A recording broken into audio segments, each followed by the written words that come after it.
পূজা কলেজের ফাইনাল ইয়ারে পড়াশোনা করত। সে দেখতে অনেক সুন্দর ছিল, কিন্তু তার হাইট কম থাকায় আশেপাশের সকল মানুষেরা তাকে বেটে বলে রাগাতো। এইরকমই একদিন পূজা যখন তার বান্ধবী শিল্পার সঙ্গে দাঁড়িয়েছিল, এমন সময় শিল্পা তাকে বলে, আরে পূজা, আমাদের কলেজের সকলে তোকে বেটে বলে রাগায়, তাদের কথাই তোর খারাপ লাগে না? খারাপ লাগতে যাবে কেন? আমার বাবা মা আমাকে কোনোদিনও বেটে বলে না। তাছাড়া তুইও তো কোনোদিন আমার কম হাইটের জন্য কিছু বলিস না, তাই এসব বাইরের লোকেদের কথাই আমি কিছু মনে করি না। এটা তুই একদম ঠিক কথাই বলেছিস। কলেজের বাকি ছেলে মেয়েরা জানে না যে তুই কত ভালো, তারা তোর ব্যাপারে জানলে আর কোনোদিনও তোকে রাগাতো না। পূজা এবং শিল্পা কথা বলতে বলতে আবার ক্লাসরুমের দিকে চলে যায়। এরপর সেদিন পূজা বাড়ি ফিরলে তার মা তাকে নিয়ে নিজের রুমে যায়। আরে কি হয়েছে মা, তুমি এত তাড়াহুড়ো করে আমাকে রুমের ভেতরে নিয়ে চলে এলে কেন? পূজা, পাত্রপক্ষ তোকে দেখতে এসেছে, তারা গেস্ট রুমে বসে আছে, তুই তাড়াতাড়ি তৈরি হয়ে নে। মা, তোমরা আবার পাত্রপক্ষকে ডেকে নিলে কেন? তোমরা তো জানো এরাও বাকিদের মতো চলে যাবে। আরে না না, এরা যাবে না, তোর বাবা আগেই এদের সঙ্গে তোর হাইটের ব্যাপারে কথা বলে নিয়েছে। আচ্ছা ঠিক আছে মা, তুমি চলো, আমি যাচ্ছি। এরপর পূজা নিজের রুমে গিয়ে তৈরি হয়ে নেয় এবং কিছু সময় পর চা নিয়ে পাত্রপক্ষের সামনে যায়। পূজা তাদেরকে চা দিয়ে বসে পড়ে এবং কিছুক্ষণ পর্যন্ত সকলে একে অপরের সঙ্গে গল্প করতে থাকে। কমলা দিদি, আমি তো আগে আপনাদেরকে পূজার ব্যাপারে সবকিছু জানিয়ে দিয়েছিলাম। আমার মেয়ের হাইট একটু শর্ট হলেও সে অনেক বুদ্ধিমতী, সব কাজে পারদর্শী। হ্যাঁ দাদা, আপনি বলেছিলেন। তাছাড়া আমাদের এরকম বৌমাই দরকার। লম্বা মেয়েকে বৌমা করে নেব আর তার মাথায় বুদ্ধি থাকবে না, এরকম আমরা চাই না। তুমি একদম ঠিক বলেছ মা, পূজাকে আমার খুব পছন্দ হয়েছে। তোমরা একবার পূজাকে জিজ্ঞাসা করে নাও যে সে আমাকে পছন্দ করেছে কি করেনি। ছেলের মুখে এরকম কথা শুনে পূজার বাবা মা অনেক খুশি হয়ে যায়। অনেকদিন পর এমন একটা ছেলে পাওয়া গিয়েছিল যে পূজাকে বিয়ে করার জন্য রাজি ছিল। আরে কমলা দিদি, আমাদের মেয়েরও আপনার ছেলেকে ভারী পছন্দ হয়েছে। আচ্ছা ঠিক আছে, তাহলে বাকি কথাগুলো এবার বলে নেওয়া যাক।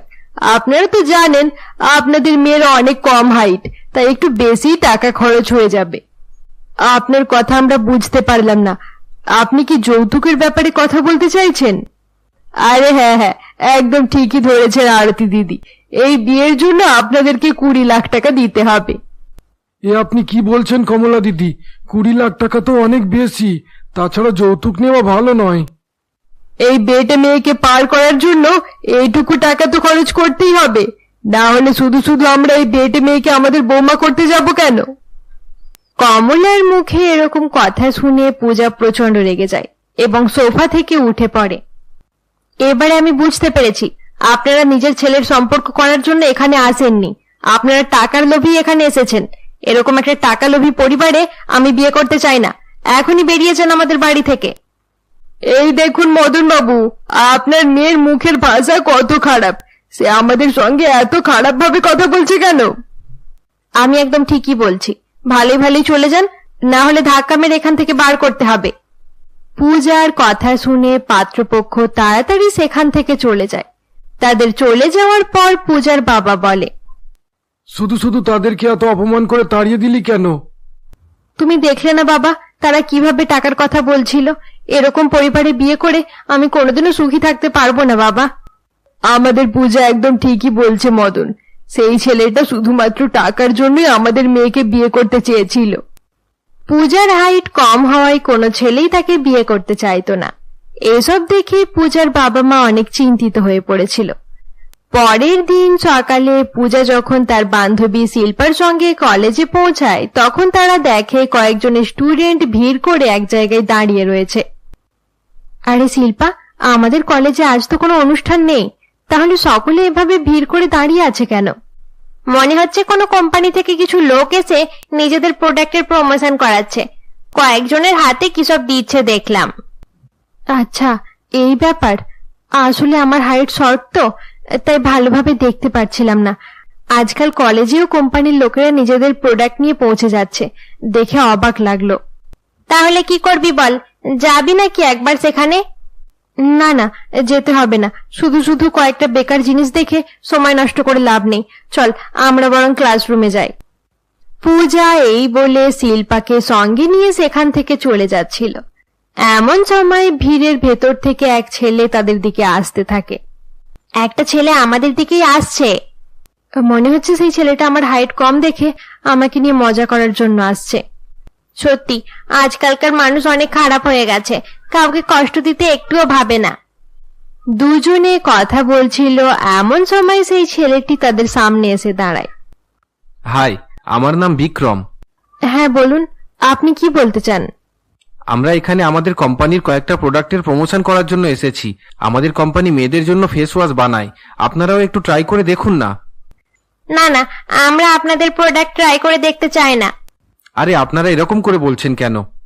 আচ্ছা মিস্টার, এখানে এতজন স্টুডেন্ট থাকতে আপনি আমাদেরকে দিয়ে আপনাদের প্রোডাক্ট ট্রাই করাতে চাইছেন কেন? আসলে সবাই আমাদের প্রোডাক্টগুলো দেখছে, কিন্তু আপনারা যখন কলেজে এলেন তখন আমি আপনাদের দিকে লক্ষ্য করলাম। আপনি এত সুন্দর যে আপনার দিক থেকে চোখ সরাতে পারলাম না। তারপর আপনারা চলে যাচ্ছেন দেখে আমি নিজেই এখানে চলে এলাম। আমি তো ভাবলাম আমার হাইট শর্ট হওয়ার জন্য আপনি আমাকে নিয়ে মজা করার জন্য এখানে এসেছেন। আরে এটা আপনি কি বলছেন? আপনার হাইট কম তাতে কি হয়েছে? আপনাকে দেখতে অনেক সুন্দর। তাছাড়া হাইট কম তাতে আপনার কি দোষ? তার মানে আপনি পূজাকে নিয়ে মজা করতে এখানে আসেননি? আরে না না, আমি সেটার জন্য আসিনি। আপনার বান্ধবীকে দেখতে অনেক সুন্দর, তাই আমি নিজের প্রোডাক্টগুলো দেখাতে চলে এলাম। ছেলেটির কথা শুনে পূজার অনেক ভালো লাগে, কারণ এই প্রথমবার কোনো ছেলে তার বেটে হওয়ার জন্য তাকে নিয়ে মজা করেনি। এইভাবেই দেখতে দেখতে সেই দিনটা কেটে যায়। কয়েকদিন পর পূজাদের বাড়িতে। আরে আরতি, আমি কয়েকদিন আগে একটা ম্যারেজ অফিসে আমাদের পূজার ছবি দেখিয়েছিলাম। সেখান থেকে ফোন এসেছিল, একটা পরিবার আমাদের পূজার জন্য বিয়ের সম্পর্ক পাঠিয়েছে। আরে বাহ, এটা তো অনেক ভালো খবর। কিন্তু বাবা, এতে নতুন কি আছে? সবসময় কোনো না কোনো ছেলে আমাকে দেখতে আসে, কিন্তু আমাকে দেখার পর পালিয়ে যায়। আরে তুই এত নেগেটিভ কথা বলছিস কেন? একবার তারা আসুক, হয়তো এবার তোর বিয়ে ঠিক হয়ে যাবে। পূজা কিছু ভুল বলছে না মদন। তবে ঠিক আছে, আমি সব আয়োজন করে রাখবো। পাত্রপক্ষ কবে আসবে জানিয়ে দিও। এইভাবেই দেখতে দেখতে কয়েকদিন কেটে যায় এবং পাত্রপক্ষের আসার টাইম হয়ে যায়। সেদিন পূজার বাবা মা সোফায় বসে পাত্রপক্ষের আসার অপেক্ষা করছিল। এমন সময় দরজার বেল বাজে। পূজা, এবারে তুই নিজের রুমে চলে যা। মনে হচ্ছে পাত্রপক্ষ চলে এসেছে।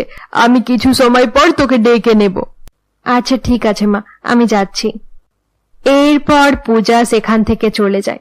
পূজার চলে যাওয়ার পর পাত্র তার মা পার্বতী এবং বৌদি রত্নার সঙ্গে হল রুমে আসে। এটা সেই ছেলে ছিল যার সঙ্গে কলেজে পূজার দেখা হয়েছিল। আসুন, ভেতরে আসুন। এখানে আসতে আপনাদের কোনো সমস্যা হয়নি তো? আরে না না, সমস্যা কিসের? এরপর সকলে হলরুমে বসে গল্প করতে শুরু করে। বেশ কিছু সময় পর্যন্ত তারা নানা রকমের গল্প করে সময় কাটায়। কালকে আমি আমার ছেলে বিক্রমকে ম্যারেজ অফিসে পাঠিয়েছিলাম। সেখান থেকে তারা আপনার মেয়ের ছবি দেখালো। আমার ছেলে আপনার মেয়েকে দেখার পরেই পছন্দ করে নিয়েছে। আরে বাহ, এটা তো খুব ভালো কথা। কিন্তু বাবা বিক্রম, তুমি কি পূজাকে শুধুমাত্র ছবিতে দেখেছো? তুমি তার ব্যাপারে কোনো কিছু জানার চেষ্টা করোনি? দাদা, আপনি কি বলতে চাইছেন? আমি ঠিক বুঝতে পারলাম না। মেয়েটাকে সামনাসামনি দেখে পছন্দ করার জন্যই তো আমরা এখানে এসেছি। পার্বতীর মুখে এরকম কথা শুনে পূজার বাবা মা একে অপরের দিকে তাকায়। আরতি, আমার মনে হচ্ছে এরা পূজার হাইটের ব্যাপারে কিছু জানে না, না জেনে তাকে পছন্দ করে নিয়েছে। মদন বাবুকে এভাবে আস্তে আস্তে কথা বলতে দেখে বিক্রমের বৌদি রত্না বলে, আরে কি হয়েছে আঙ্কেল? আপনাদেরকে একটু চিন্তিত মনে হচ্ছে। যদি সেরকম কোনো কথা থাকে তাহলে আমাদেরকে আগেই বলে দিন।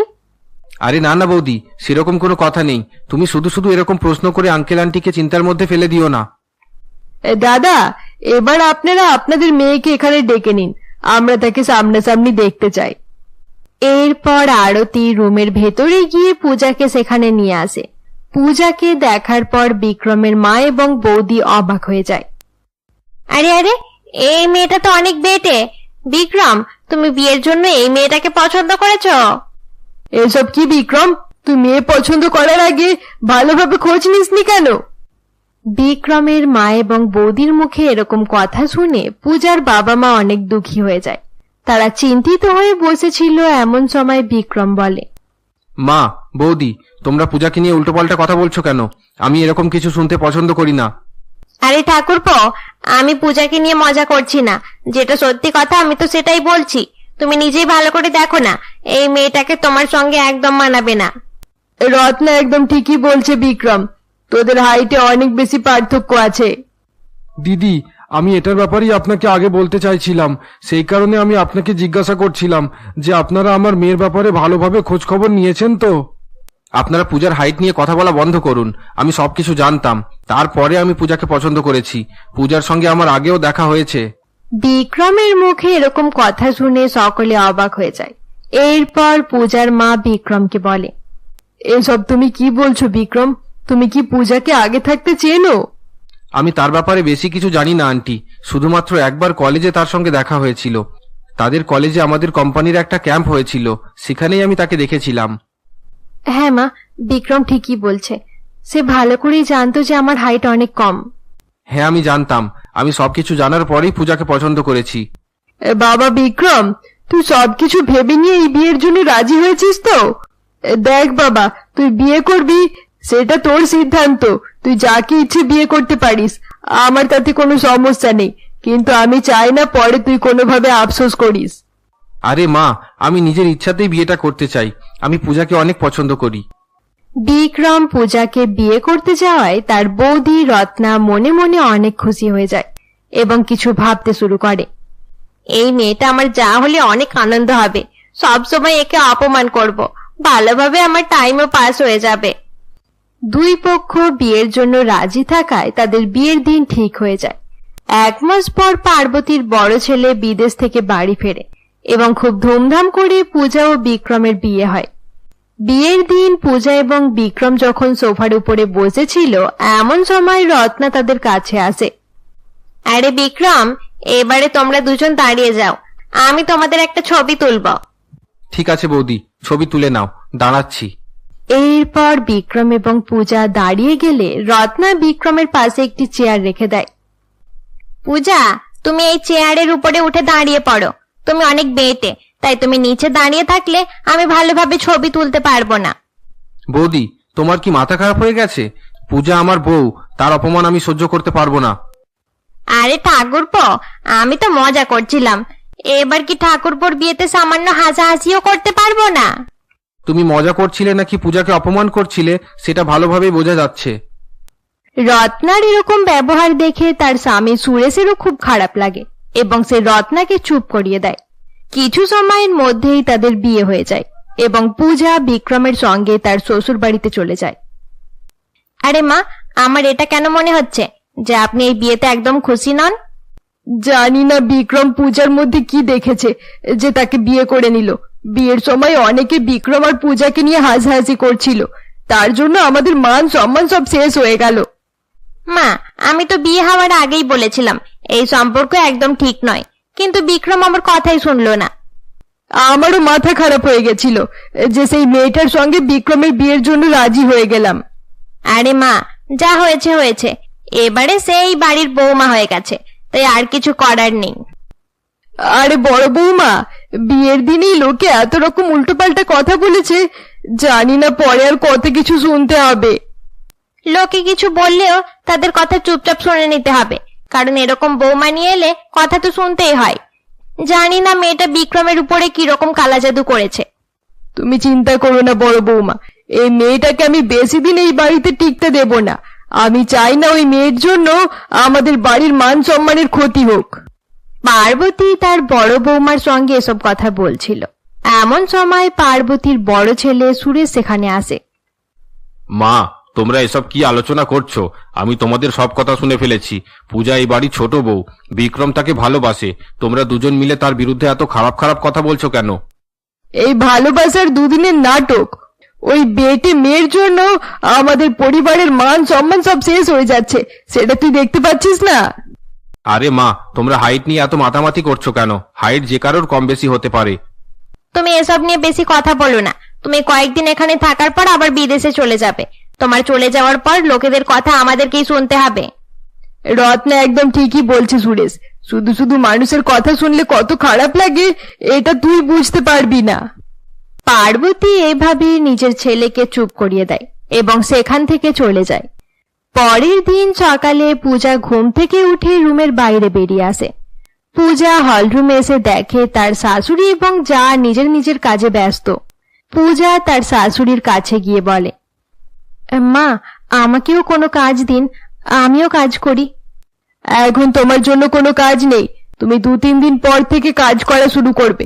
আমাদের কোনো গেস্ট হঠাৎ করে এসে তোমাকে কাজ করতে দেখে নিলে নানা রকমের কথা বলতে শুরু করে দেবে। সেরকম কোনো ব্যাপার নয় মা, বাড়ির কাজ করব তাতে কি এমন খারাপ আছে? তাছাড়া কাজ করলে আমারও টাইম পাস হয়ে যাবে। তোমাকে বললাম তো এখন 2-3 দিন কোনো কাজ করতে হবে না। 3 দিন পার হয়ে যাক, তারপর সব কাজ তোমাকেই করতে হবে। আরে মা, পূজা তো ঠিক কথাই বলছে। লোকেদের কথা নিয়ে বেশি চিন্তা করবেন না। কাল বিয়ের দিন লোকেরা তাকে বেটে বেটে বলছিল, কিন্তু তাতে কি আমাদের কোনো ক্ষতি হয়েছে? লোকেরা বলতেই থাকবে। আপনি বরং পূজাকে কোনো কাজ দিয়েই দিন। আরে বড় বউ, এই মাত্র সে বিয়ে করে এখানে এসেছে, আমি এত তাড়াতাড়ি তাকে কোনো কাজ লাগাতে চাই না। আরে মা, মনে হচ্ছে ছোট বউয়ের উপরে আপনার অনেক ভালোবাসা জেগেছে। মা, আপনি আমাকে কোনো কাজ দিয়ে দিন, আমি কাজ করব। আচ্ছা ঠিক আছে, তুমি এত করে যখন বলছো তাহলে রান্নাঘর থেকে কয়েকটা সবজি নিয়ে এসে সেগুলো একটু বেছে দাও। এরপর পূজা শাশুড়ির কথা মতো রান্নাঘর থেকে সবজি নিয়ে হলরুমে চলে আসে এবং বসে বসে সেগুলো বাছাবাছি করতে থাকে। এরপর পার্বতী নিজের রুমে গিয়ে ফোনে কথা বলতে ব্যস্ত হয়ে পড়ে এবং বড় বউ রত্না বাড়ির ছাদে গিয়ে জামা কাপড় শুকাতে ব্যস্ত হয়ে পড়ে। কিছু সময় পর সুরেশ বাড়ি ফিরে আসে এবং হলরুমে পূজাকে দেখতে পায়। আরে পূজা, তুমি কাজ করছো কেন? আসলে দাদা, আমি এমনি এমনি বসেছিলাম, বিক্রম অফিসে চলে গেছে, তাই টাইম পাস করার জন্য এই সবজিগুলো একটু বেছে দিচ্ছি। আচ্ছা, এবার বুঝলাম। রত্না, রত্না, কোথায় গেলে? আমার জন্য চা নিয়ে এসো। আরে দাদা, রত্না দিদি তো ছাদে গেছে। ঠিক আছে, আমি মাকে বলে দিচ্ছি, মা চা বানিয়ে দেবে। সুরেশ দা, মা এখন ফোনে কথা বলছে, তুমি এখানে বসো, আমি চা বানিয়ে নিয়ে আসছি। আরে না না, তুমি এখন নতুন, এই সময় আমরা তোমাকে দিয়ে বাড়ির কোনো কাজ করাতে চাই না। আরে দাদা, সামান্য চা বানাবো, এটা আর এমন কি, আমি 2 মিনিটের মধ্যেই তোমার জন্য চা নিয়ে আসছি। পূজা এই বলে রান্নাঘরে চলে যায় এবং কিছু সময় পর চা নিয়ে আসে। সুরেশ পূজার বানানো চা খেয়ে অনেক খুশি হয়ে যায়। আরে বাহ পূজা, তুমি খুব ভালো চা বানিয়েছো, এরকম চা আমি সারা জীবনে খাইনি। থ্যাংক ইউ ভেরি মাচ দাদা। সত্যি, এই চা খেয়ে মুড ফ্রেশ হয়ে গেল, মনে হচ্ছে আরো 4-5 কাপ চা খেয়ে ফেলি। সুরেশ যখন পূজার প্রশংসা করছিল এমন সময় রত্নাও সেখানে চলে আসে এবং সুরেশের কথা শুনে প্রচন্ড রেগে যায়। আরে সুরেশ, এই চায়েতে কি এমন আছে যে তুমি এত বেশি প্রশংসা করছো? আমি কি খারাপ চা বানাই? আরে না না, আমি সেরকম কিছু বলছি না। পূজা অনেক ভালো চা বানিয়েছে, তাই আমি তার প্রশংসা করছি। জানি না পূজা চায়ের মধ্যে কি দিয়েছে যে চা এত সুন্দর হয়েছে। আমি যেন সবসময় তোমার চায়ে চিনির জায়গায় নুন মিশিয়ে দিই, তাই তো তুমি কোনোদিনও আমার চায়ের নাম করো না। আজ পূজা চা বানাতেই বারবার তার প্রশংসা করছো। আরে রত্না, প্রশংসা পাওয়ার মতো চা বানালে অবশ্যই প্রশংসা করব। হা হা হা হা। আরে পূজা, তুমি কিভাবে চা বানালে? আমার তো মনে হয় তুমি রান্নাঘরের উনুন পর্যন্ত পৌঁছাতেই পারবে না। আসলে দিদি, আমি একটা চেয়ার রেখে তার উপরে উঠে দাঁড়িয়ে চা বানিয়েছি। রত্না পূজাকে অপমান করতে যাচ্ছিল এমন সময় তাদের শাশুড়ি সেখানে চলে আসে। আরে কি হচ্ছে এখানে? দেখুন না মা, আপনার ছোট বৌমা চেয়ারের উপরে উঠে চা বানিয়েছে। একবার ভেবে দেখুন, আপনারও অনেক হাসি পাবে। আরে মা, পূজা অনেক ভালো চা বানিয়েছিল, তাই আমি তার প্রশংসা করে দেওয়ায় রত্নার খারাপ লেগেছে, তাই সে তোমাকে তার ব্যাপারে উল্টোপাল্টা করে বলছে। সামান্য চা বানিয়েছে, এতে এত নাম করার কি আছে? মা, তুমি তার হাতের চা খেলে তবেই বুঝতে পারবে। মা, আমি আপনার জন্য চা বানিয়ে দেব? থাক থাক, তার কোনো প্রয়োজন নেই। এভাবেই দেখতে দেখতে আরো 3 দিন কেটে যায়। পূজা যখন নিজের রুমে বসেছিল এমন সময় পার্বতী সেখানে যায়। পার্বতীর পেছন পেছন রত্নাও পূজার রুমে যায়। পূজা, এখানে তোমার 4 দিন হয়ে গেছে। আমাদের পরিবারের নিয়ম অনুসারে এবার তোমাকে সকলের জন্য কোনো মিষ্টি খাবার বানাতে হবে। ঠিক আছে মা, আমি তাহলে আজ সবার জন্য পায়েস বানিয়ে দেব। হ্যাঁ, বানিয়ে দেবে, তবে এমন ভাবে রান্না করবে যেন সেটা খাওয়া যায়। পূজা পায়েস বানাবে? আমার তো মনে হচ্ছে সেই পায়েস মুখে তোলাই যাবে না, শেষমেশ বাড়ির বাইরের কুকুরদেরকে দিয়ে দিতে হবে। রত্নার কথায় পূজা কোনো উত্তর দেয় না এবং চুপচাপ রান্নাঘরের দিকে চলে যায়। এরপর পার্বতী এবং রত্না হলরুমে গিয়ে বসে পড়ে। তারা দুজনে ভালোভাবে বসেছিল, এমন সময় পূজা আবার তাদের কাছে আসে। মা, আমি বাদাম কিশমিশ খুঁজে পাচ্ছি না, সেগুলো কোথায়? সেগুলো তো আলমারির উপরের তলায় রাখা আছে। আরে পূজা, তুমি সেখান পর্যন্ত পৌঁছাতে পারবে না। যাও, একটা চেয়ার নিয়ে তার উপরে উঠে সেগুলো নামানোর চেষ্টা করো। তবে তুমি যদি চাও আমি তোমাকে কোলে তুলে নিতে পারি, তারপর তুমি সেগুলো নামিয়ে নেবে। এরকম মেয়েকে বৌমা করে আমাদের কপালটাই খারাপ হয়ে গেল। সামান্য রান্নাঘরের জিনিসপত্র নামাতেও চেয়ার ব্যবহার করতে হচ্ছে। আজকের মতো বললে দিন আলমারির কোন জায়গায় কি রাখা আছে, পরের বার থেকে আর বলতে হবে না। আরে পূজা, চলো আমি তোমাকে দেখিয়ে দিচ্ছি। রত্না এই বলে পূজার সঙ্গে রান্নাঘরে যায়। রত্না রান্নাঘরে গিয়ে পূজাকে একটি আলমারি দেখিয়ে দেয়।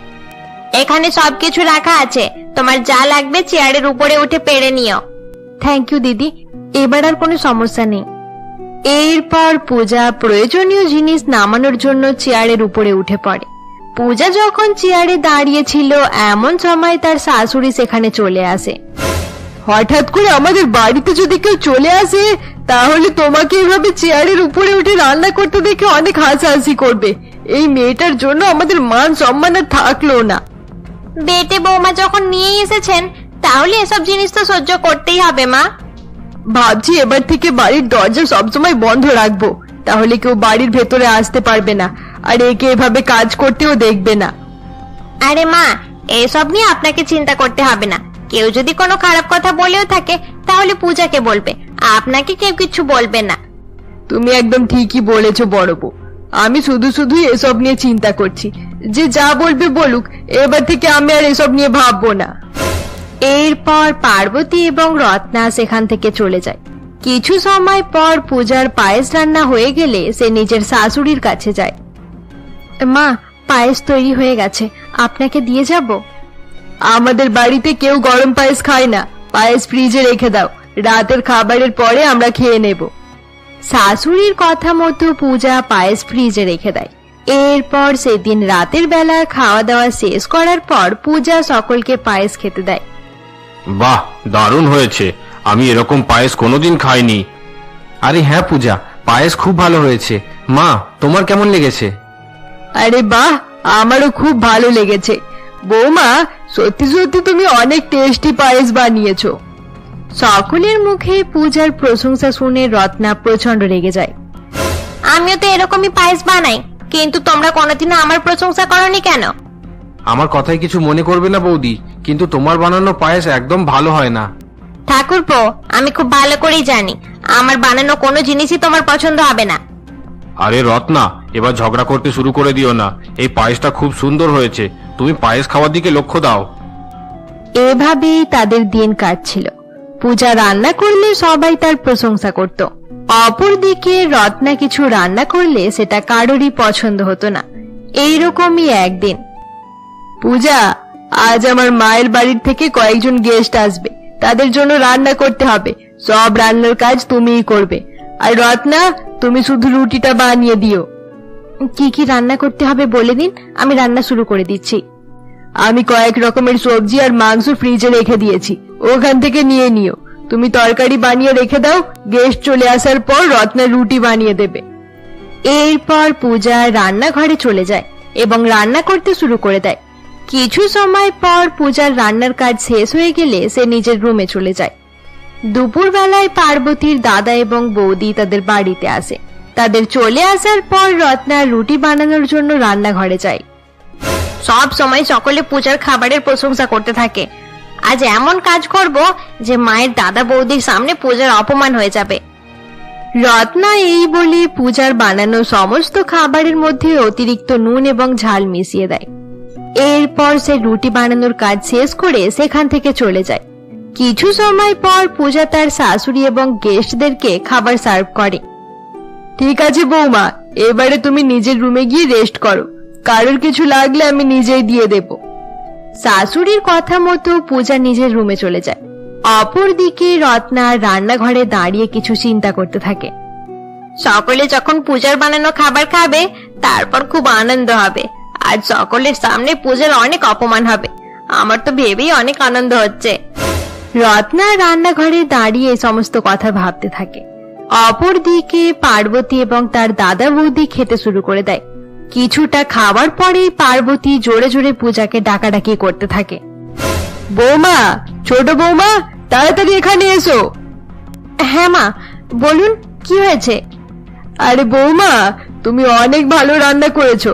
আমার দাদা বৌদি তোমার প্রশংসা করতে চাইছিল, তাই তোমাকে ডাকলাম। আরে হ্যাঁ বৌমা, তোমার হাতের রান্না একদম অমৃতের মতো। এর আগেও আমি এখানে অনেকবার এসেছি, খাওয়া দাওয়া করেছি, তবে এরকম টেস্টি খাবার কোনোদিনও খাইনি। হ্যাঁ বৌমা, তোমার আঙ্কেল একদম ঠিক বলছে, তোমার রান্নার হাত খুব ভালো। সকলে যখন পূজার প্রশংসা করছিল এমন সময় রত্না রান্নাঘরে চিন্তিত হয়ে দাঁড়িয়ে থাকে। এত দেরি হয়ে গেল, এখনো পর্যন্ত কোনো রকম চেঁচামেচির আওয়াজ শুনতে পাচ্ছি না কেন? মনে হচ্ছে এখনো পর্যন্ত কেউ খাবার টেস্ট করেই দেখেনি। একবার গিয়ে দেখে আসি। রত্না এই বলে ডাইনিং রুমে চলে যায় এবং সেখানে সকলকে পূজার প্রশংসা করতে দেখে অবাক হয়ে যায়। আরে মা, আপনারা কিছু খাচ্ছেন না কেন? বৌমা, তোমার কি চোখ খারাপ হয়ে গেল? এই তো আমরা খাচ্ছি, খাওয়া প্রায় শেষ হয়ে এলো। পূজা খুব ভালো রান্না করেছে, তাই সবাই তার প্রশংসা করছি। কিন্তু মা, আমি যখন পূজার রান্না টেস্ট করে দেখেছিলাম তখন তাতে নুন আর ঝাল অনেক বেশি ছিল। এই খাবার আপনাদের ভালো লাগলো কিভাবে? মনে হচ্ছে চোখের সঙ্গে সঙ্গে তোমার টেস্টটাও খারাপ হয়ে গেছে। বিশ্বাস না হলে একবার নিজেই খেয়ে দেখে নাও। শাশুড়ির মুখে এরকম কথা শুনে রত্না পূজার বানানো খাবার টেস্ট করে দেখে এবং খাওয়ার সঙ্গে সঙ্গে অবাক হয়ে দাঁড়িয়ে থাকে। রত্নাকে এভাবে দাঁড়িয়ে থাকতে দেখে পার্বতী বলে, আরে কি হয়েছে বড় বউ, তুমি এভাবে মূর্তির মতো দাঁড়িয়ে পড়লে কেন? দিদি কেন এভাবে অবাক হয়ে গেছে সেটা আমি আপনাকে বলছি। এই দেখুন মা, আমার কাছে একটা ভিডিও আছে। পূজা এই বলে সেখানে বসে থাকা সকলকে একটি ভিডিও দেখায়, যেখানে রত্না পূজার বানানো খাবারের মধ্যে অতিরিক্ত নুন এবং ঝাল মিশিয়ে দিচ্ছিল। ছি রত্না, এসব করতে তোমার একটু লজ্জা করলো না? পূজা এত কষ্ট করে রান্না করেছিল আর তুমি তার সব রান্না খারাপ করে দিলে। আরে মা, আমি তো পূজা, তুমি কি সবসময় লুকিয়ে লুকিয়ে আমার উপরে নজর রাখো? এবারে পূজার উপরে দাগ দেখানোর চেষ্টা করছো কেন? ভুল তোমার, তোমাকে পূজার কাছে ক্ষমা চাওয়া দরকার। না, আমি তার কাছে ক্ষমা চাইতে পারবো না। তাছাড়া মা, আপনি তো সবসময় পূজার ব্যাপারে নানা রকম খারাপ খারাপ কথা বলতে থাকেন, তাহলে আমাকে এরকম করে বলছেন কেন? চুপ করো রত্না, নিজের শাশুড়ি মুখে মুখে তর্ক করতে তোমার লজ্জা করছে না? আজকের পর থেকে এরকম কিছু করলে তোমার জন্য ভালো হবে না। আচ্ছা ঠিক আছে মা, আমি আর করব না। এবারের মতো আমাকে ক্ষমা করে দিন। ক্ষমা চাইতে হলে পূজার কাছে চাও, তুমি তার সাথে খারাপ করেছো। ক্ষমা চাইতে হবে না, আমি তার উপরে রেগে নেই। তুমি রাগ করো আর নাই করো, আমি তোমার কাছে ক্ষমা চাইতে পারবো না। রত্না এই বলে নিজের রুমে চলে যায়। এভাবে দেখতে দেখতে কয়েকদিন কেটে যায়। একদিন দুই বৌমা যখন হল রুমে বসেছিল এমন সময় পার্বতী বলে, আরে বৌমা, আজ এক আত্মীয়দের বাড়িতে পার্টি আছে, আমাদের সকলকে সেখানে যেতে বলেছে, একটু পরে বেরোতে হবে। ঠিক আছে মা, আমি গিয়ে তৈরি হয়ে নিচ্ছি। হ্যাঁ যাও। পূজা, তোমাকে সেখানে যেতে হবে না, সবাই তোমার কম হাইটের জন্য অনেক হাসাহাসি করতে পারে। মা, কেউ হাসাহাসি করলে করুক না, আমি কারোর কথায় কিছু মনে করব না। তুমি মনে করো না ঠিক আছে, কিন্তু আমি ওসব সহ্য করতে পারবো না। আমি চাই না আমার বৌমায়ের ব্যাপারে কেউ উল্টো পাল্টা কথা বলুক। আরে মা, পূজাকেও আমাদের সঙ্গে যেতে দিন। আমি সেখানে যাবো আর পূজার বাড়িতে থাকবে, এটা আমার একদম ভালো লাগবে না। আমি ভালো করেই বুঝতে পারছি রত্না যে তুমি কি ভাবছো। তুমি চাইছো পূজা আমাদের সঙ্গে যাবে আর সকলে তাকে নিয়ে মজা করবে, এসব দেখে তোমার অনেক আনন্দ হবে। আরে মা, আপনি এরকম করে বলছেন কেন? আমি পূজার ব্যাপারে কোনোদিনও এরকম ভাবতেই পারি না। মা, লোকেরা সবসময় পেছনে কিছু বলতেই থাকে, তাদের কথায় কিছু মনে করলে আমরা বেঁচে থাকতে পারবো না। আচ্ছা ঠিক আছে বৌমা, তুমি যখন এতই চাইছো তাহলে চলো, তুমি গিয়ে বরং রেডি হয়ে নাও, আমরা সবাই মিলেই সেখানে যাব। কিছু সময় পর পার্বতী দুই বৌমায়ের সঙ্গে এক বান্ধবীর পার্টিতে পৌঁছায়। তারা তিনজনে দাঁড়িয়েছিল, এমন সময় দুই মোটা মহিলা তাদের কাছে আসে। কেমন আছো পার্বতী? আমি ভালো আছি, তোমরা কেমন আছো বলো? আরে, এই বাচ্চা মেয়েটাকে কোথা থেকে ধরে আনলে? একটু ভালোভাবে কথা বলো রাধিকা, এটা আমার বৌমা, কোনো বাচ্চা মেয়ে নয়। আরে আন্টি, পূজার হাইট একটু কম, তাই আপনার এরকম মনে হচ্ছে, তার বয়স কিন্তু কম নয়। আরে বাবা, এই মেয়েটা তো বেটে, যেন মনে হচ্ছে কোনো বাচ্চা মেয়ে। পার্বতী, তুই তো নিজের বৌমাকে কোলে তুলে নিতে পারিস। পার্বতীর দুই বান্ধবী এ সমস্ত কথা বলে হাসাহাসি করতে থাকে। তাদের কথা শুনে রত্নাও অনেক খুশি হয়। আরে আন্টি, আপনারা কিন্তু খুব ভালো মজা করতে পারেন, আপনাদের কথা শুনে মুডটা ভালো হয়ে গেল। রত্না, তোমাকে আমি বাড়িতেই বুঝিয়ে দিয়েছিলাম, এখানে এসে পূজার ব্যাপারে উল্টোপাল্টা কথা বলছো কেন? আরে আন্টি, আপনারা তো অনেক মোটা, আমরা চাইলে আপনাদেরকে ফুটবল বানিয়ে ভালোভাবে খেলতে পারবো। তুমি একদম ঠিকই বলেছো পূজা, আমার এই দুই বান্ধবী একদম ফুটবলের মতোই মোটা। তোমার বৌমায়ের মুখের ভাষা তো একদম ভালো নয় পার্বতী। এবার কি হয়ে গেল রাধিকা? তোমরা যখন তাকে নিয়ে মজা করছিলে তখন তো এসব কথা ভাবোনি। পার্বতীর কথা শুনে তার দুই বান্ধবী রাগ করে সেখান থেকে চলে যায়। তাদের চলে যাওয়ার পর পার্বতী তার দুই বৌমাকে সঙ্গে নিয়ে তার বান্ধবী অঞ্জলির কাছে যায়, যাদের বাড়িতে তারা পার্টি অ্যাটেন্ড করার জন্য এসেছিল। আরে কি হয়েছে অঞ্জলি, তোকে এত চিন্তিত মনে হচ্ছে কেন? খুব ভালো করেছিস যে তোরা চলে এসেছিস। তোরা সোফায় গিয়ে বস, আমি একটু পর তোদের কাছে আসছি। কিন্তু তুই এত চিন্তিত হয়ে আছিস কেন? এটা তো বল, কিছু হয়েছে? আসলে আমার মেয়েকে রেডি করার জন্য মেকআপ আর্টিস্টের আসার কথা ছিল, কিন্তু সে এখনো এসে পৌঁছায়নি। টুম্পা বলে দিয়েছে ভালোভাবে মেকআপ না করলে সে জন্মদিনের কেক কাটবে না। আরে, এটা তো অনেক মুশকিল হয়ে গেল, এবারে কি হবে তাহলে? আন্টি, আমি খুব ভালো মেকআপ করতে পারি, আমি টুম্পাকে মেকআপ করিয়ে দেব। তাই নাকি? তাহলে তো খুব ভালো হবে, তুমি আমার চিন্তাই শেষ করে দিলে। আন্টি, আমিও ভালো মেকআপ করতে পারি, আমিও আপনার মেয়েকে মেকআপ করাবো। আচ্ছা ঠিক আছে, তোমরা দুজনে তাহলে গিয়ে টুম্পাকে তৈরি করে দাও, আমি গেস্টদের দিকে একটু লক্ষ্য রাখি। এরপর অঞ্জলি তাদের দুজনকে টুম্পার রুম দেখিয়ে দেয়। রত্না পূজাকে মেকআপ করতে দেয় না এবং তাড়াহুড়ো করে নিজেই টুম্পার মেকআপ করিয়ে দেয়। রত্নার মেকআপ করানো হয়ে গেলে অঞ্জলি সেখানে যায়। টুম্পার মেকআপ হয়ে গেছে? আরে হ্যাঁ আন্টি, হয়ে গেছে। এই দেখুন না, তাকে কত সুন্দর লাগছে। এটা তুমি কি করে দিলে? আমার মেয়েকে তো বিনা মেকআপেই বেশি ভালো দেখাচ্ছিল। আরে পার্বতী, তোর বৌমা তো ভালো করার পরিবর্তে আরো খারাপ করে দিল। আন্টি, আপনি চিন্তা করবেন না, আমি এক্ষুনি সবকিছু ঠিক করে দিচ্ছি। আমার আগেই বোঝা উচিত ছিল এই রত্না হিংসা করে সবকিছু খারাপ করে দেবে। রত্না, তুমি আমার সঙ্গে বাইরে চলো, তোমাকে আর এখানে দাঁড়াতে হবে না। পার্বতী এই বলে রত্নাকে নিয়ে বাইরে চলে যায়। কিছু সময় পর পূজা টুম্পাকে তৈরি করে তার সঙ্গে বাইরে নিয়ে আসে এবং তাকে দেখে সকলে অনেক খুশি হয়ে যায়। আরে পার্বতী, তোর ছোট বৌমা তো সত্যি অনেক গুণবতী মেয়ে, আমার টুম্পাকে কত ভালোভাবে সাজিয়ে দিল। কিন্তু তোর বড় বৌমাকে একটু সাবধানে রাখিস, সে কোনো কাজেই ভালো নয়। অঞ্জলি রত্নার ব্যাপারে এভাবে বলায় এবং পূজার এত বেশি প্রশংসা করায় রত্না প্রচন্ড রেগে যায়। কিছু সময় পর পার্বতী তার দুই বৌমাকে সঙ্গে নিয়ে বাড়ি ফিরে আসে। পূজার কাছে কিছু শেখো বড় বৌমা, সে কত ভালো মেকআপ করতে পারে। তোমার জন্য আজ আমাদের মান সম্মান শেষ হয়ে যাচ্ছিল। পূজা ভালো রান্না করতে পারে, ভালো মেকআপও করতে পারে, সবকিছু সে একাই করতে পারে। আমি তো কিছুই করতে পারি না, আপনারা সব সময় আমার পেছনে পড়ে আছেন। রত্না যখন এই সমস্ত কথা বলছিল এমন সময় সুরেশ এবং বিক্রম অফিস থেকে বাড়ি ফিরে আসে। আরে কি হয়েছে, বাড়িতে এত ঝামেলা হচ্ছে কেন? বাবা সুরেশ, আজ আমি এক বান্ধবীর মেয়ের জন্মদিনের পার্টিতে গিয়েছিলাম।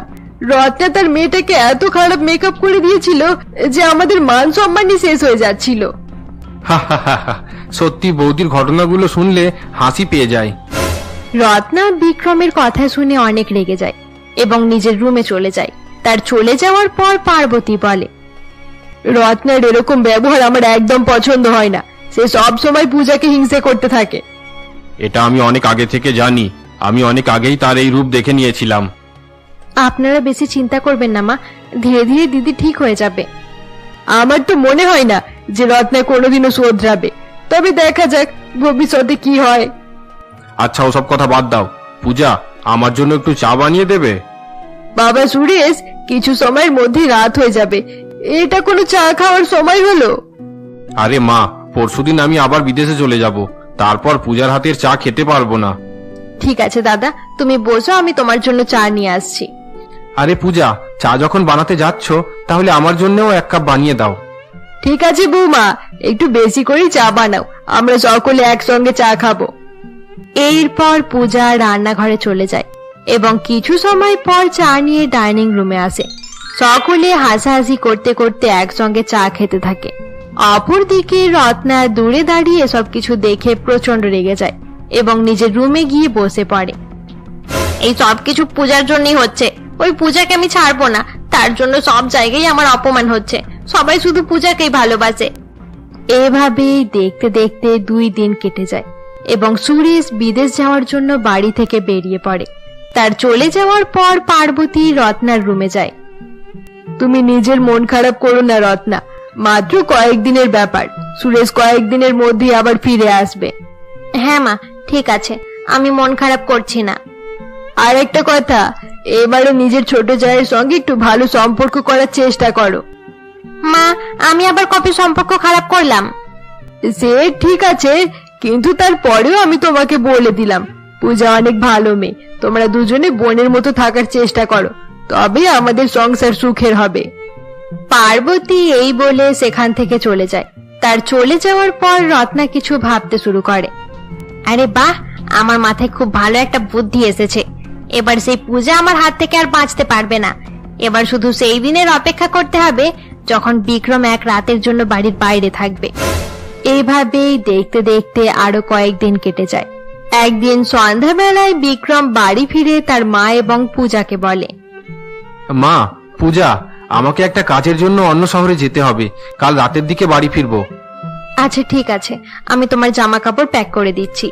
হ্যাঁ ঠিক আছে, প্যাক করে দাও, আমি একটু পর বেরিয়ে পড়বো। কিছু সময় পর বিক্রম জামা কাপড় নিয়ে বাড়ি থেকে বেরিয়ে পড়ে। এরপর সেদিন রাতের বেলা 12টার সময় সকলে যখন ঘুমিয়েছিল, এমন সময় রত্না ঘুম থেকে উঠে পড়ে। রাত 12টা বেজে গেছে, মনে হচ্ছে এখন পর্যন্ত সকলে ঘুমিয়েই পড়েছে। এবার নিজের কাজটা শুরু করে ফেলি। এরপর রত্না নিজের রুম থেকে বেরিয়ে তার শাশুড়ির রুমে যায়। মা গভীরভাবে ঘুমিয়ে আছে, হয়তো আলমারির চাবিটা বিছানার তলাতেই থাকতে পারে, একবার দেখি। এরপর রত্না তার শাশুড়ির বালিশের নিচ থেকে আলমারির চাবি নিয়ে রুমের বাইরে বেরিয়ে আসে। এবার শুধু আলমারি থেকে কয়েকটা গহনা আর কিছু টাকা নিয়ে সেগুলো পূজার রুমে রেখে দিতে হবে, তাহলেই আমার কাজ শেষ হয়ে যাবে। এরপর রত্না আলমারি থেকে টাকা এবং গহনা নিয়ে পূজার রুমে চলে যায়। রত্না পূজার আলমারি খুলে তার ভেতরে সবগুলো রেখে দেয়। এবারে চাবি আবার মায়ের বালিশের নিচে রেখে দেব, তাহলে মা আমার উপরে আর সন্দেহ করতে পারবে না। এরপর রত্না সেই চাবি আগের জায়গাতেই রেখে দেয় এবং নিজের রুমে গিয়ে ঘুমিয়ে পড়ে। পরের দিন রত্না সকাল 6টার সময় ঘুম থেকে উঠে পড়ে এবং তাড়াহুড়ো করে নিজের শাশুড়ি মায়ের রুমে যায়। আরে মা, তাড়াতাড়ি উঠুন, আমাদের সর্বনাশ হয়ে গেছে।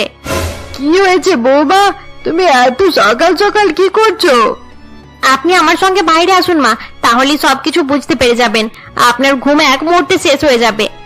রত্না এই বলে তার শাশুড়িকে নিয়ে রুমের বাইরে আসে এবং আলমারির কাছে গিয়ে দাঁড়ায়। আরে এটা কি হলো? আমার আলমারি এভাবে খোলা কেন? আমাদের বাড়িতে চুরি হলো কিভাবে? আলমারির চাবি তো আমার কাছেই ছিল। মা, আজকাল চোর অনেক চালাক হয়ে গেছে, কিছু বোঝার আগেই সবকিছু চুরি করে নেয়। আয় আয়, এ আমার কি সর্বনাশ হয়ে গেল!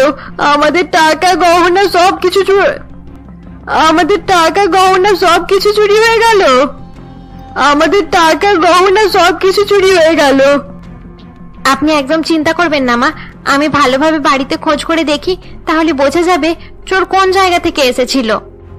টাকা এবং গহনা চুরি হয়ে যাওয়ায় পার্বতী হতাশ হয়ে বসে পড়ে। অপরদিকে রত্না বাড়ির এদিক সেদিক ঘোরাফেরা করতে থাকে। আপনি চিন্তা করবেন না মা, আমি নিশ্চয়ই চোরকে ধরে ফেলবো। রত্না চিন্তিত হওয়ার নাটক করতে থাকে এবং বাড়ির এদিক সেদিক ঘুরে গহনার খোঁজ করতে থাকে। মা, আমি সবকিছু খুব ভালোভাবে দেখে নিয়েছি। দরজা জানালা সব বন্ধ ছিল, তার মানে বাইরের কেউ আমাদের বাড়িতে আসেনি। তোমার কথা আমি ঠিক বুঝতে পারছি না বৌমা। মা, পূজা চুরি করেনি তো? এসব তুমি কি বলছো বৌমা? তোমার মতোই পূজাও এই বাড়ির বউ, তুমি তার ব্যাপারে এত উল্টোপাল্টা কথা বলছো কেন? আমার কথা একটু ভেবে দেখুন মা, কাল রাতে বিক্রম বাড়িতে ছিল না, আর কাল রাতেই চুরি হয়েছে। আমার তো বিশ্বাস যে ওই পূজাই চুরি করেছে। রত্না এই বলে তার শাশুড়িকে নিয়ে পূজার রুমে যায় এবং তার আলমারি খোলার চেষ্টা করে। আরে পূজা, এবারে ঘুম থেকে উঠে পড়ো, বাড়িতে অনেক বড় সর্বনাশ হয়ে গেছে। কি হয়েছে মা? আরে দিদি, তুমি আমার আলমারিতে কি খোঁজার চেষ্টা করছো? রত্না পূজার আলমারি খুলে দেখে, কিন্তু তার ভেতরেই কিছুই দেখতে পায় না। এসব কিছু দেখে রত্না অবাক হয়ে যায়। আমি জানি তুমিই চুরি করেছো, এবারে ভালোই ভালোই বলে দাও সেগুলো কোথায়। আমি কেন এরকম করব দিদি? মা, আপনি দিদিকে বোঝানোর চেষ্টা করুন, আমি নিজের বাড়িতে চুরি কেন করব? রত্না, এবারে তুমি এখান থেকে চলো। পূজা চুরি করেনি, তার উপর আমার বিশ্বাস আছে। শুধু শুধুই তার আলমারি ঘাটাঘাটি করা বন্ধ করো। কিন্তু এটা কিভাবে সম্ভব? আমি তো নিজের হাতে এখানেই রেখেছিলাম। রত্নার মুখে এই কথা শুনে পূজা এবং পার্বতী অবাক হয়ে যায়। রত্না ও রাগের মাথায় এই কথাটি বলে দিয়ে ভয় পেয়ে যায়। এরপর পূজা বাথরুমে যায় এবং সেখান থেকে টাকা ও গহনা নিয়ে এসে শাশুড়ির হাতে তুলে দেয়। এই নিন মা, আপনার টাকা আর গহনা। আমাকে আপনার চোখে খারাপ করার জন্য দিদি কাল রাতে এগুলো আমার আলমারিতে লুকিয়ে দিয়েছিল। আমি বুঝতে পেরে এগুলো অন্য জায়গায় সরিয়ে দিয়েছিলাম। পূজার কথা শুনে পার্বতী প্রচন্ড রেগে যায় এবং রত্নার কাছে গিয়ে তাকে জোরে একটি থাপ্পড় মারে। তোমার মতো বাজে মহিলাকে আমি আর এক মুহূর্তে বাড়িতে থাকতে দেব না। এখনই বেরিয়ে যাও এখান থেকে। মা, আমি আপনার পায়ে পড়ছি, আর কোনোদিনও এরকম হবে না। এবারের মতো আমাকে ক্ষমা করে দিন। আমি আর তোমার কোনো কথায় বিশ্বাস করি না রত্না। আমি ভালো করেই জানি তুমি কোনোদিনও শোধরাবে না। পূজা, তুমিও আমাকে ক্ষমা করে দাও। মাকে একটু বোঝাও না, আমি কথা দিচ্ছি আমি আর কোনোদিনও এরকম কিছু করব না। রত্না এই বলে কান্নাকাটি করতে শুরু করে দেয়। রত্নাকে এভাবে কান্নাকাটি করতে দেখে পূজা তার শাশুড়িকে অনেক বোঝায় এবং পূজার কথায় পার্বতী তাকে ক্ষমা করে দেয়।